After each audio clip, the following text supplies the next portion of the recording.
नमस्कार दोस्तों, कैसे हैं आप लोग। मैं आशा करता हूँ आप लोग सही सलामत होंगे। फाइनली एमपी टेट जो वर्ग 3 का मेंस का एग्ज़ाम 9 से 13 अक्टूबर तक कंडक्ट कराई गई थी, वह काफ़ी सफलतापूर्वक परीक्षा हो चुकी है। कहीं से भी किसी भी धांधली या चोरी या चीटिंग का भी किसी तरह का केस अभी सामने देखने को नहीं मिली है। यानी कि आप हम लोग कह सकते हैं कि यह जो एग्ज़ाम हुई थी काफ़ी सही और पारदर्शिता के साथ, विजिबिलिटी के साथ एग्ज़ाम कंडक्ट कराई है और सफलतापूर्वक सभी का एग्ज़ाम करा ली गई है। अब बात आते हैं लेकर कि इस बार का जो कट ऑफ क्या रहने वाली है, क्योंकि एग्ज़ाम साफ़ सुथरा हुई थी, कहीं से धांधली नहीं हुई थी, तो कट ऑफ ज़्यादा जानने का कोई चांस बनता नहीं है। और इसमें ज़्यादा पद भी थे और बहुत काफ़ी ज़्यादा लोगों ने आवेदन भी नहीं किए गए थे। यानी कि आवेदन भी जो हुई थी काफ़ी सीमित मात्रा में हुई थी, जितने हो सके उतने ही, ज़्यादा नहीं है। 10 लाख 20 लाख 30 लाख ज़्यादा आवेदन नहीं की गई थी, तो इसमें जो है नॉर्मलाइजेशन होने का ज़्यादा चांस नहीं बनता है। यानी कि जो इस बार आपका जो किस्मत है, बेड़ा पार किस्मत है। आपकी जो किस्मत है आपके साथ रहेगी, कट ऑफ काफ़ी कम रहेगी। आंसर की कब आएगा ये भी आपको मैं बताने वाला हूँ। गेस्ट और नॉन गेस्ट का क्या कट ऑफ रहेगा, मैं सारा कुछ जानकारी आपको इस वीडियो में देने वाला हूँ। अगर चैनल पर पहली बार विजिट किए हैं तो आपसे एक रिक्वेस्ट है, चैनल को सब्सक्राइब करके लाइक करना ना भूलें, क्योंकि हर छोटी बड़ी अपडेट्स गवर्नमेंट जॉब से जुड़ी और एमपी वर्ग 3 से जुड़ी time to time within second आपके लिए मैं हाजिर करता हूँ। अब बात आते हैं लेकर, सबसे पहले कट ऑफ जानने से पहले इसमें पद कितने थे उसी हिसाब से कट ऑफ आपको पता चलेगा और समझ में भी आएगा। तो प्राथमिक शिक्षक जो माध्यमिक शिक्षक विभाग की ओर से थे उनमें 10,150 थे, ठीक है। और प्राथमिक शिक्षक SC ST वालों की बात किया जाए तो 1523 बैकलॉग सीटें थी। अगर विज्ञान के प्राथमिक शिक्षक की बात करते हैं तो 1416, और जिसमें 1087 बैकलॉग थी और कुछ सीटें बाकी ओपन से मतलब कि नया आई थी, बाकी बैकलॉग थी। अगर टोटल सीट की इसमें बात किया जाए तो 1389 टोटल सीट यहाँ पर बनती है। ये बात तो फाइनल हो गई। वैकेंसी कितनी आई थी, किस पोस्ट पर, सारा कुछ आपको मिल गया होगा, आपको समझ में भी आ गया होगा। अब बात करते हैं, टोटल पोस्ट 1389 थी, लेकिन वैकेंसी यानी कि टोटल एप्लीकेंट कितने एप्लीकेंट अप्लाई किए गए थे, इस पर टोटल एप्लीकेंट 1,80,000 लगभग 2 लाख के अप्रॉक्स एप्लीकेंट थे जो अप्लाई इसमें किए गए थे। ज़्यादा नहीं, 2 लाख भी अप्रॉक्स नहीं थे, लेकिन हाँ 2 लाख हम लोग मान के चल सकते हैं, ठीक है। अगर बात करते हैं टोटल प्रेजेंट कि कितने अभ्यर्थियों ने या कितने एप्लीकेंट ने जो परीक्षा में बैठे तो 90,000 प्लस, यानी कि 1 लाख से कम और 90,000 से ज़्यादा ऐसे विद्यार्थी थे जो परीक्षा में बैठे और परीक्षा अपना सफलतापूर्वक दिए, ठीक है। यहाँ तक तो बात समझ में आती है। एग्ज़ाम का लेवल क्या था, देखिए एग्ज़ाम का लेवल आप पर निर्भर करता है, हम पे निर्भर करता है, ना कि बोर्ड पर निर्भर करता है।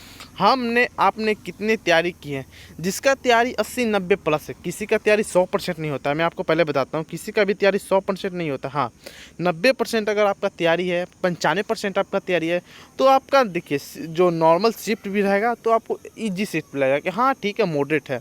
अब जो तैयारी कर ही के नहीं जाते, बहुत से स्टूडेंट की तैयारी करके नहीं जाते, बस फॉर्मेलिटी है कि एग्ज़ाम दे रहे, किसी और का तैयारी करते हैं, लेकिन हम भी ये भी भर थे तो चलो एग्ज़ाम दे देते हैं। तो वैसे बच्चों को लेकर नहीं चल सकते हैं, वैसे बच्चों के लिए शिफ्ट हार्ड ही लगेगा। यानी कि बात है कि मॉडरेट टू हार्ड शिफ्ट थी, ठीक है। नॉर्मलाइजेशन किस पर होगी, तो देखियो भाई, नॉर्मलाइजेशन होगी तो जब भी होते हैं तो हार्ड शिफ्ट पर ज़्यादा नॉर्मलाइजेशन होते हैं, मॉडरेट शिफ्ट पर कम होते हैं और ईजी शिफ्ट पर नंबर घट जाते हैं, ये बात कन्फर्म है, ठीक है। अब बात चलते हैं नेक्स्ट को लेकर कि विषय वार कठिनाइयाँ कितनी थी, सब्जेक्ट वाइज डिफ़िकल्टी लेवल, ठीक है। अगर इंग्लिश की बात करते हैं तो इंग्लिश ईजी थी, हिंदी इजी थी, इंग्लिश हार्ड थी, मैथ भी हार्ड थे। मैथ हार्ड इसलिए हो गए थे, काफ़ी इंटरव्यू में आप देखे भी होंगे, मैथ कैलकुलेटिव क्वेश्चन ज़्यादा आए हुए थे, ज़्यादा कैलकुलेशन करना था। साइंस मॉडरेट टू हार्ड रही है और सोशल साइंस इजी से टू मॉडरेट रही है। इसको हार्ड नहीं बोल रहे हैं ज़्यादा, बहुत से ऐसे स्टूडेंट हैं जो बोल रहे हैं कि नहीं हार्ड नहीं था, इजी टू मॉडरेट था। अब आप पर निर्भर करता है आप कैसे तैयारी किए हैं, कौन कैसे तैयारी करता है, और उन पर निर्भर करता है। मैं इस पर ज़्यादा बोल नहीं पाता हूँ, ठीक है, मैं नहीं ज़्यादा बोल पाऊँगा क्योंकि आप पर हम पर निर्भर करता है, ना कि बोर्ड पर निर्भर करता है। फिर भी जो बच्चे बताते हैं मैं उस पर एक वीडियो बना देता हूँ। चलिए अब बात करते हैं कि परीक्षा विश्लेषण यानी कि एग्ज़ाम एनालिसिस। देखिए जो फर्स्ट शिफ्ट, देखिए जो 9 अक्टूबर का फर्स्ट शिफ्ट उससे हार्ड था, second shift moderate to hard था। अगर बात करते हैं 10 अक्टूबर के भी तो मॉडरेट टू हार्ड रहा है और सेकंड शिफ्ट मॉडरेट रहा है। 11 अक्टूबर की बात करते हैं तो फर्स्ट शिफ्ट मॉडरेट रहा है, सेकंड शिफ्ट मॉडरेट रहा है। 12 अक्टूबर की बात करते हैं तो फर्स्ट शिफ्ट हार्ड रहा है मगर लेकिन सेकंड शिफ्ट मॉडरेट रहा है। और 13 अक्टूबर का फर्स्ट शिफ्ट मॉडरेट रहा है और लेकिन सेकंड शिफ्ट हार्ड रहा है। मैं फिर बोलता हूँ, ये सारी कुछ है ये आपके जो आया डाटा उसके अनुसार है, बाकी आप पर निर्भर करता है आप कैसे तैयारी करके गए थे। मैं फिर बोल देता हूँ, आप कैसे तैयारी करते हैं ये टोटल आप पर निर्भर करता है। ये सिर्फ डाटा के अनुसार यह पूरा बनाया गया है। चलिए अब बात करते हैं कट ऑफ को लेकर कि आखिर कट ऑफ कितनी जाने वाली। सब कुछ आपने जान ली, सारा कुछ जान ली, कौन सा हार्ड था, कितना था सीट, कौन मॉडरेट था, कौन शिफ्ट किया था। अब उस पर बात करते हैं जो कि कट ऑफ इस बार कितनी जाएगी। देखिए अगर मैं बात करता हूँ गेस्ट और नॉन गेस्ट, यानी कि नॉन गेस्ट फैकल्टी और गेस्ट फैकल्टी दोनों के रॉ मार्क्स में बात करूँगा। नॉर्मलाइजेशन इसमें नहीं है, इसमें सिर्फ रॉ मार्क्स है जो आपके बन रहे हैं। ठीक है, मैं आपसे भी बोल रहा हूँ, अगर आपका जितना भी बने आप कमेंट में ज़रूर करिएगा। आप किस कैटेगरी से हैं वो भी आप कमेंट में मेंशन कर दीजिएगा। और कोई भी अगर दिक्कत कोई प्रश्न हो तो आप कमेंट में बेझिझक पूछे, मैं उसका जल्द से जल्द रिप्लाई सही और सटीक देने की कोशिश करूँगा। ठीक है, अगर आप यूआर से हैं, अगर आप यूआर से बिलोंग करते हैं तो और गेस्ट फैकल्टी से हैं, पहले मैं गेस्ट फैकल्टी को बताता हूँ। अगर यूआर से गेस्ट फैकल्टी है तो 53 से 60 आपके लिए सही है। ओबीसी से है तो 51 से 57 सही है। अगर ईडब्ल्यूएस से अगर हैं तो 51 से 57 दोनों के लिए राइट है, ज़्यादा कोई अलग फ़र्क नहीं देखने को मिलेगा। ठीक है, ओबीसी या ईडब्ल्यूएस के लिए। अगर आप एससी से बात करते हैं तो 46 से 52 है, और एसटी के बात करते हैं तो 42 से 49 के फिर में है। ठीक है, अगर आप इसमें अगर देखिए इतना है, अगर आप हार्ड शिफ्ट या नॉर्मल शिफ्ट या ईजी शिफ्ट आप जैसा भी शिफ्ट में थे या मॉडरेट शिफ्ट जैसा भी शिफ्ट में, उसके अनुसार आपका नंबर बढ़ेगा। किस शिफ्ट में कैसा नंबर बढ़ेगा मैं वो भी आपको बताऊंगा। अब बात करते हैं नॉन गेस्ट फैकल्टी के लिए। देखिए आप यूआर से है, नॉन गेस्ट में है तो 60 से 67 सही है। ओबीसी 58 से 64 और ईडब्ल्यूएस इसमें भी वही सेम सम रहेगा, ज़्यादा का अलग फ़र्क देखने को नहीं मिलेगा, 1-2 नंबर को मिलेगा, लेकिन बाकी सब बराबरे हैं। ठीक है, अगर एससी की आप बात करते हैं तो 53 से 59, और अगर एसटी के आप अगर एसटी से बिलोंग करते हैं तो 48 से 54 आपके लिए सही और सेफ स्कोर माना जा सकता है। ये सारा जो मैं बताया हूँ ये सारा सेफ स्कोर आपके लिए है। ठीक है, अब बात करते हैं जिसका इससे कम है, जैसे कि किसी का 1-2 नंबर कम है तो हड़बड़ाए नहीं, आपका 2-3 नंबर बढ़ने का भी चांस है भाई, आपका 2-3 नंबर बढ़ने का प्योर चांस है, बेझिझक चांस है।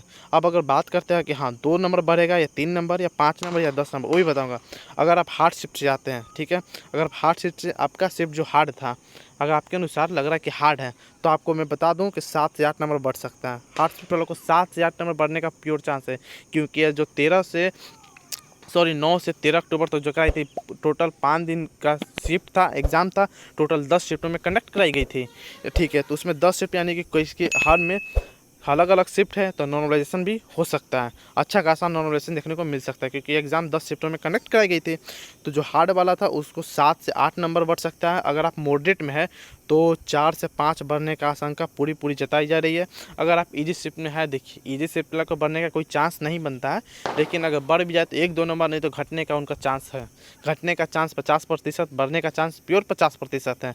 तो आप इजी शिफ्ट वालों को ज़्यादा आगे नहीं लेके चलना है, ज़्यादा ओवर थिंकिंग नहीं करना है। हाँ मॉडरेट और हार्ड शिफ्ट वाले हैं वो लेके चल सकते हैं कि हाँ हमसे अगर 2 नंबर कम है तो हमको आगे जाके मेकअप देखने को मिल सकता है। ठीक है, बाकी अब बात करते हैं, देखिए नॉर्मलाइजेशन कट ऑफ संबंधित जानकारी जो लड़कियों के लिए थी। देखिए नॉर्मलाइजेशन में संबंधित संभावित वृद्धि कच्चे यानी कि रो मार्क्स में लगभग 4 से 6 अंक जो मैं बोला, और मैं फीमेल महिला जो मैं फीमेल थी उनमें 3 से 4 अंक कम कर सकते हैं। ये टोटल अगर जो फीमेल है, अगर फीमेल कैंडिडेट की बात की जाए तो अगर देखिए अगर 53 से, देखिए मैं एक एग्जाम्पल लेता हूँ, बाकी आप समझ जाइएगा, मैं पूरा बोलूँगा तो वीडियो काफ़ी लंबा चली जाएगी। देखिए अगर 53 से 60 है, अगर आप फीमेल है तो आप कह सकते हैं कि नहीं मेरा 53 से 60 है तो मेरा हो सकता है कि 52 से 56 के बीच में रह जाए। ठीक है, 52 के 56 के बीच में रह जाए। अब नॉन गेस्ट फैकल्टी में अगर आप फीमेल है तो आप कह सकते हैं कि नहीं मेरा तो देखिए 60 से 67 है तो मेरा 60 से 62-64 तक रह सकता है, ज़्यादा नहीं रह सकता। फीमेल के लिए तो ऐसे भी हर से 2-3 नंबर कम ही रहते हैं। ठीक है, तो आपको सारा डाउट क्लियर हो गया होगा। फिर भी अगर कोई आपको डाउट बचे तो आप हमें कमेंट बॉक्स में अपना डाउट ज़रूर पूछें, मैं सारा कुछ आपको बताने का पूरी कोशिश करूँगा। बाकी वीडियो कैसा लगा, अगर वीडियो अच्छा लगा हो तो चैनल को सब्सक्राइब कर दीजिएगा, और इस वीडियो से कम इस वीडियो पर 10 लाइक और 400 सब्सक्राइबर पूरे हो जाना चाहिए आपके लिए। और बाकी वीडियो कैसा लगा आप कमेंट में ज़रूर बताइएगा, और किसी भी अगर क्वेश्चन हो तो कमेंट में ज़रूर बताइए। तब तक के लिए जय हिंद जय भारत।